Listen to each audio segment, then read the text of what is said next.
informations, parce que ça, c'est vraiment une information vitale. Une dernière question, professeur, et après on passera à la conclusion, parce que j'ai vu passer aussi une question à propos du vaccin sur le papillomavirus. Alors, et l'internaute se posait la question s'il était ARN messager ou en passe de le devenir, celui-là encore. Pas du tout ARN messager. Moi, à l'époque, quand j'ai vu les données, elles étaient sérieuses. Alors, parce qu'il y a beaucoup de désinformations. Il n'a jamais été dit que le vaccin, c'était prouvé qu'il prévenait le cancer, parce que le cancer, on l'a 20 ans, 30 ans après. Quand le vaccin était lancé, on a dit qu'il prévenait les lésions précancéreuses du col de l'utérus et éventuellement d'autres organes. Alors, c'est vrai que le cancer du col, c'est pas le plus dramatique, parce qu'il y a que quelques milliers de cas en France chaque année. C'est pas le premier cancer.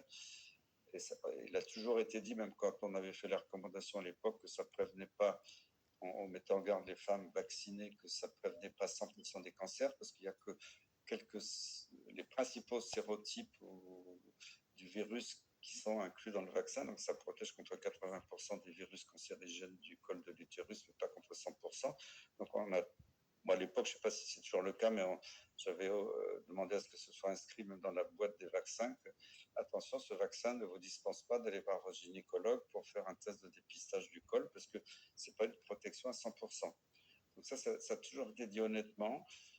On ne pouvait pas dire que ça protégeait contre le cancer, on n'avait pas les données, mais que ça protégeait contre les lésions précancéreuses. C'était prouvé. Après, maintenant, on peut me dire que les études étaient truquées, j'en sais rien, mais pour l'instant, j'avais une grande confiance dans ce vaccin. C'est vrai que moi, j'ai lu le livre là, de Lépine.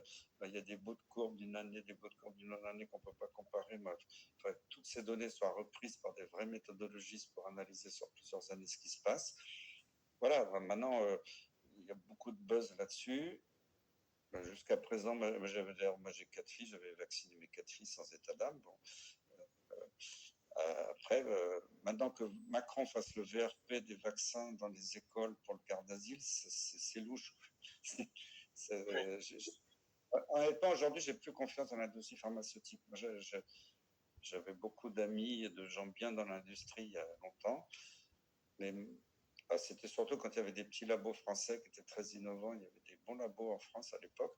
Tout ça a été racheté dans 2-3 grandes multinationales qui se foutent totalement de la santé publique, qui se foutent totalement si leur produit est efficace.